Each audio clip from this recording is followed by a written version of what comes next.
Paul, I kind of wanted to switch gears. You Yeah, mentioned your work with Nvidia, yeah. and I was really curious about your opinion on the overlap between gaming and crypto and where you see it going. Some people talk about NFTs. We have Satoshi games where you can play for Yeah, sats yeah. over Lightning.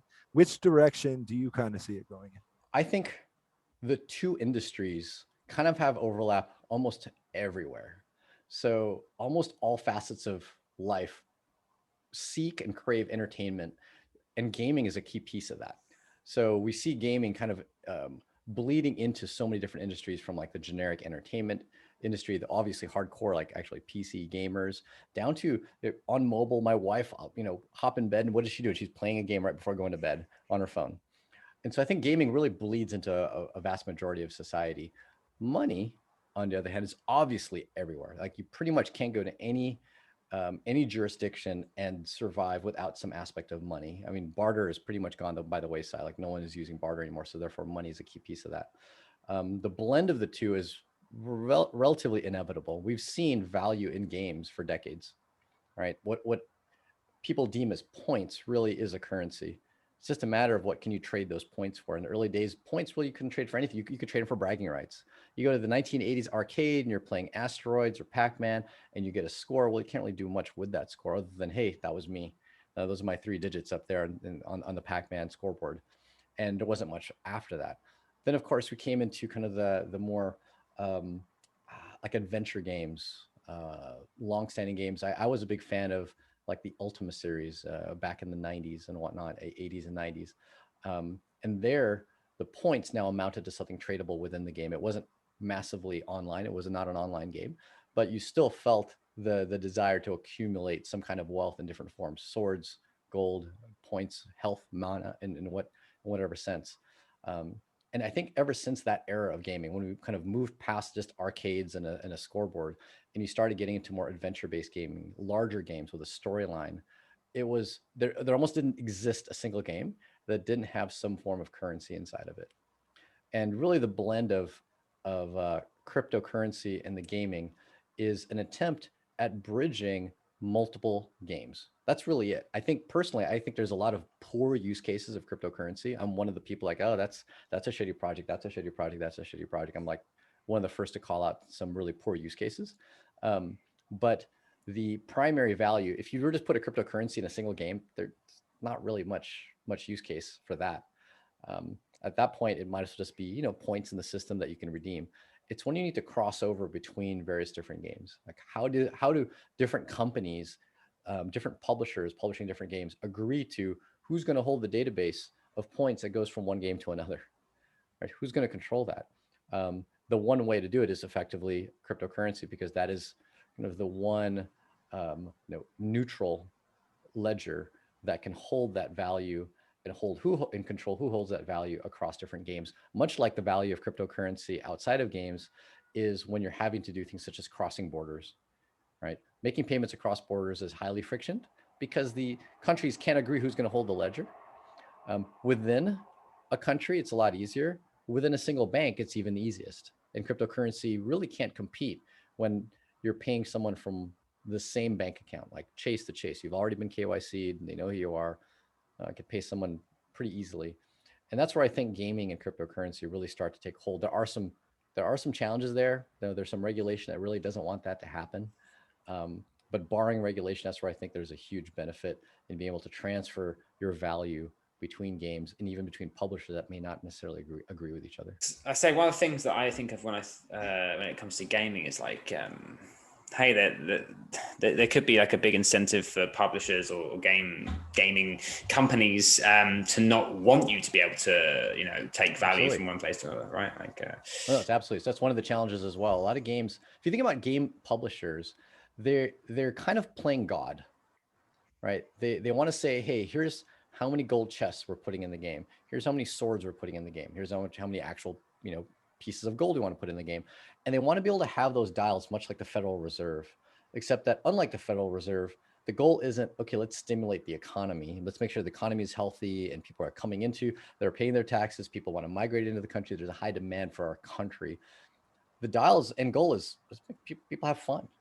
right? Let's make sure it's enjoyable. And when it's enjoyable, more people buy the game and have fun, and more people buy the game and have fun. So those are the dials that they want to be able to control. And as soon as you introduce cryptocurrency into it, if it's a real cryptocurrency and not, this kind of fake thing that's centrally controlled, it might as well not be crypto, then you do remove one of the dials, right? So you're removing a dial that the game developer no longer has control over. And that could be, I won't call it catastrophic, but that is a negative for sure. So now comes the challenge and the balance is, can you remove one dial for the game developer, still allow them to have enough control to enjoy the game, but now add an additional element of entertainment and being able to transfer value and wanting to go from game to game to game to game. So historically speaking, just like in the real financial system, usually the incumbents don't want that to happen, right? The US, the UK, Australia, Canada, they're not really positive on Bitcoin cryptocurrency. Very true. Right? Because they are the incumbents. They don't want easy value transfer out of their country. Same thing with probably the biggest game developers. They're not going to be too receptive of introducing crypto into the games. However, this is where you have the opportunity to flatten the pyramid. So some of the smaller game developers that want a leg up, i.e., the smaller countries, El Salvador, which has been obviously the biggest name in the news, they want a leg up. They're the ones that are going to be adopting a technology that does allow faster, streamlined, more communication across different countries or across different games. So you're totally right, Lawrence, is that a lot of games won't want to give up that control. By and large, those are going to be some of the bigger behemoths, but this is now an opportunity for some of the smaller players in the space to kind of level up. Same analogy happened with the internet. The biggest players, the Barnes and Nobles, that tried to fight the internet because they wanted people to buy physical books. Those are the ones that are at risk. The smaller players, or the players that didn't even exist, they came out of nowhere to incorporate the internet, are the ones that now have a competitive advantage in a more open network. Gotcha. Yeah, that's a good point. It's like putting the game companies like countries. It's a fairly good way of thinking as well. Actually, it's definitely interesting. I always find it hard with gaming companies, producers, whatever, games, because it's these are the things that can make your childhood, and you have all these great memories. And then you see what they actually do when the business kind of comes, and it's just things like EA and Bethesda, and you're like, but no, it's definitely interesting. And I guess you mentioned El Salvador, and as you said, it's kind of all over the Bitcoin news world at the moment, and rightfully so. But it's to the point where I'll talk to friends of mine who aren't interested in crypto, and I'm like, oh yeah, of course, with El Salvador, and they're like, they haven't heard about it at all, and I'm thinking, how at this point? But it's everything we hear about. But I suppose what were because you were in Miami, right? I was, yeah. Yeah. So what were your thoughts when this was announced? Were you there at the announcement, or I guess did you hear about the buzz? What was it like when because I wasn't there, obviously. And so.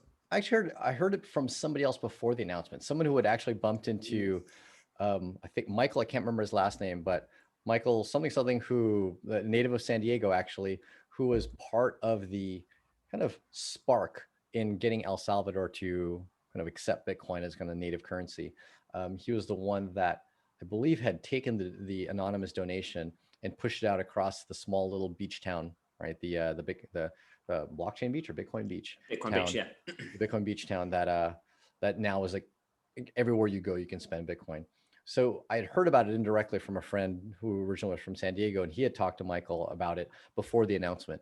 And my thought was both A, wow, right? But B, it actually brought back a conversation I had the night before with one of my coworkers about, the gradual adoption of Bitcoin versus a sudden adoption of Bitcoin. So the gradual adoption of Bitcoin is what we've been seeing for the past, obviously, 10 years, and no major jurisdiction has really massively adopted it as a really core part of the economy, right? It's always been just kind of speculative. Let me trade it. It's an investment as opposed to part of a true economy. And we posited that that's kind of healthy in the sense that as the asset becomes stable over time, because more people acquire it, it becomes much more usable as a currency. Like, stability does present some good advantages for usage as a currency. And we said, well, what were to happen if a demographic of people, geographic of people, suddenly said, boom, this is our payment method, this is our currency, and we'll use it on a day-to-day basis. Great if it's stable, great if it's uptrending, but pretty rough if it's volatile. And since some of the countries that I think would be most interested in Bitcoin are the ones that don't really have a lot of income in the first place, like they're not the most wealthy countries, i.e. El Salvador, they're countries that likely would be very impacted. The citizens would be likely very impacted in a really volatile market. And so it did open up that question to us, like, oh, wow. So if people really are actively transacting in Bitcoin, how are they handling the volatility? Really is the question that came up to me. And actually I didn't see the presentation, so that wasn't brought up, at least not to my knowledge, as far as how do you handle a small, not necessarily wealthy, not very wealthy demographic that have to handle the volatility of the currency that they're using to transact, especially if it's the primary one that they end up transacting long term. That's the open question that I think is tough to answer. I think that's because I was thinking of the different challenges that El Salvador will face, and obviously that is, as you say, probably one of the biggest challenges. And I know one of their solutions, which kind of cheapens the Bitcoin dream that a lot of people, including myself, kind of hope for, is allowing. Say, for example, a small shop owner is accepting Bitcoin. It's allowing them to pretty quickly turn that into dollars. So the government's obviously got that fund, which it's only fair, to be honest. Like, you can't just, in my opinion, you can't just expect a whole country, as you said, full of people who might not necessarily be able to even handle that level of volatility, because they may not have enough money to support their shop and family, etc. To expect them to just suddenly start accepting this currency is pretty difficult. So I think it's the right thing to do, to have this fund to begin with and kind of help people ease into it. So that's one way, is like instantly having it turn into dollars, so they don't have to deal with that volatility issue as much. But then even then, it's like, I suppose they'd be pricing in dollars, and then obviously they're accepting the Bitcoin that's going straight into dollars. So it doesn't cause an issue for pricing either. So I suppose that's part of the way they're dealing with it, but it's not really the Bitcoin way of dealing with it, is it really?